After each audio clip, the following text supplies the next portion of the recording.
بسم اللہ الرحمن الرحیم۔ السلام علیکم۔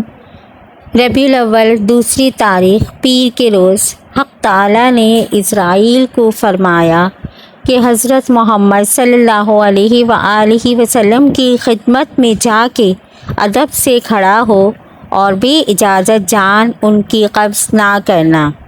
ملک الموت نے اعرابی کی صورت بن کے حضرت کے دروازے پر آواز دی کہ میں حکم اندر آنے کا چاہتا ہوں۔ اگرچہ ادب سے آواز آہستہ دی تھی تو بھی سب مکانات گونج گئے۔ حضرت فاطمہ نے کہا کہ اے اعرابی، اس وقت حضور صلی اللہ علیہ وآلہ وسلم کو عالم بے ہوشی ہے اور تکلیف آزار سے بے چین ہیں۔ اس نے نہ سنا اور بار بار پکارتا تھا۔ جب گوش مبارک میں حضرت کے وہ آواز پہنچی، آنکھیں کھول دیں اور پوچھا، اے فاطمہ کیا ہے؟ عرض کی، یا رسول اللہ، ایک اعرابی ذوالفقار لیے دروازے پر چلاتا ہے اور گھر میں آنے کی اجازت چاہتا ہے۔ ہر چند کہتی ہوں جا، مگر نہیں جاتا۔ رسول خدا نے فرمایا، اے فاطمہ، وہ اعرابی نہیں کہ جائے، بلکہ یہ شخص وہ ہے کہ عورتوں کو بیوہ اور بچوں کو یتیم بنائے۔ اس کو گھر میں بلا لو۔ پھر ملک الموت نے آ کر سلام کہا اور ادب سے کھڑا ہوا۔ حضرت نے فرمایا، اے برادر اسرائیل، میری زیارت کو آئے ہو یا جان قبض کرنے؟ کہا، یا رسول اللہ، جان قبض کرنے کو آیا ہوں، مگر آپ کے حکم سے۔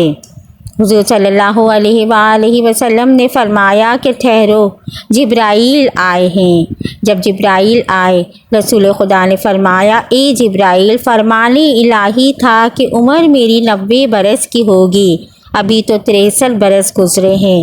جبرائیل نے کہا کہ 27 برس آپ کے معراج میں گزرے، اور کہا، حکم الہی یوں بھی ہے، اگر دنیا میں رہنا منظور کرو تو جتنی عمر چاہو عنایت کر دوں۔ حضور صلی اللہ علیہ وآلہ وسلم نے پوچھا، مرضی الہی کس میں ہے؟ کہا، مرضی الہی بہشت میں بلانے کی ہے، کیونکہ دوزخ کی آگ سرد کی گئی ہے اور جنت کو آراستہ کیا ہے، اور حور و غلمان آپ کے منتظر ہیں، بناؤ سنگار کر کے مستعد خدمت کے ہیں۔ رسول اللہ نے فرمایا، میں راضی برضا ہوں۔ پھر فرمایا، اے جبرائیل، بعد میرے تم آؤ گے یا نہیں؟ جبرائیل نے کہا، یا رسول اللہ، آپ کے بعد 10 بار دنیا میں آؤں گا کہ ہر بار ایک چیز دنیا سے لے جاؤں گا۔ حضور نے پوچھا، کیا کیا چیزیں؟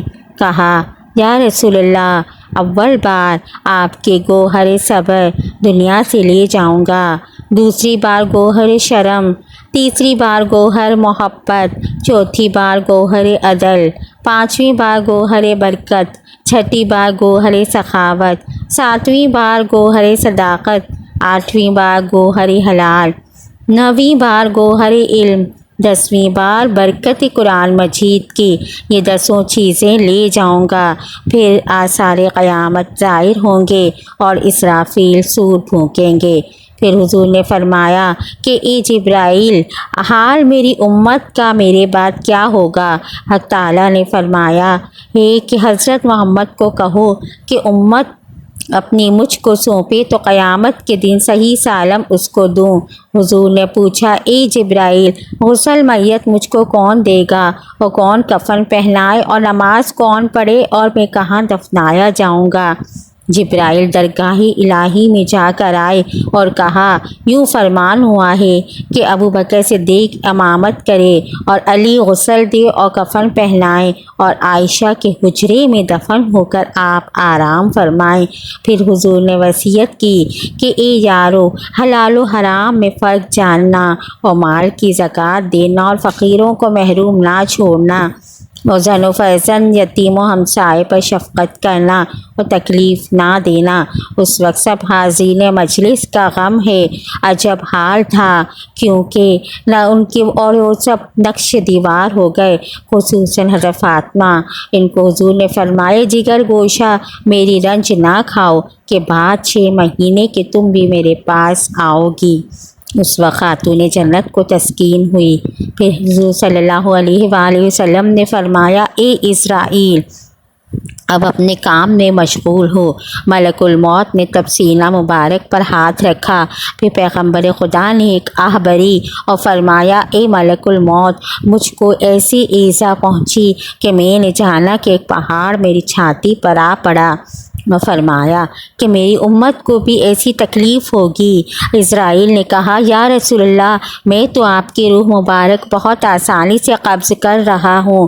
حضور صلی اللہ علیہ وآلہ وسلم نے فرمایا، اے اسرائیل، جتنی سختی اور تکلیف جان کندنے کی ہے امت کے عوض مجھ کو دے، لیکن میری امت کو جان قبض کرنے کے وقت ذرا بھی ایذا نہ دینا، کیونکہ وہ بہت ضعیف و کمزور ہے۔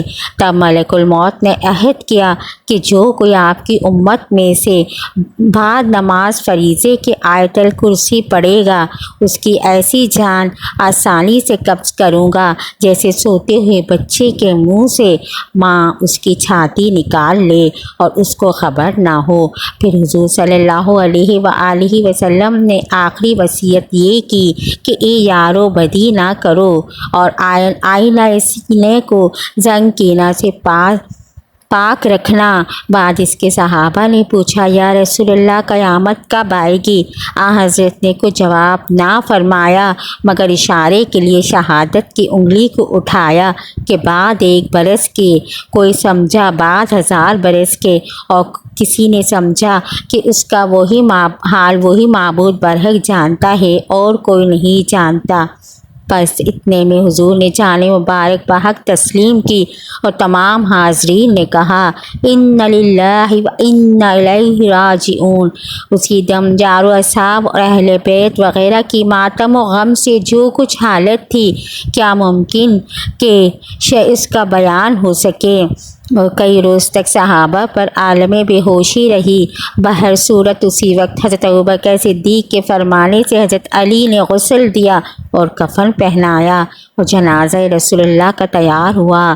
ملک کے آدمیوں نے حضرت کی نماز جنازہ ادا کی اور زمین و آسمان کے فرشتوں نے بھی پڑھی، اور پھر حضرت عائشہ کے حجرے میں آپ کو دفن کیا گیا، اور موافق وصیت حضرت صلی اللہ علیہ وآلہ وسلم کے امامت اور خلافت حضرت ابوبکر صدیق رضی اللہ تعالیٰ عنہ کو پہنچی۔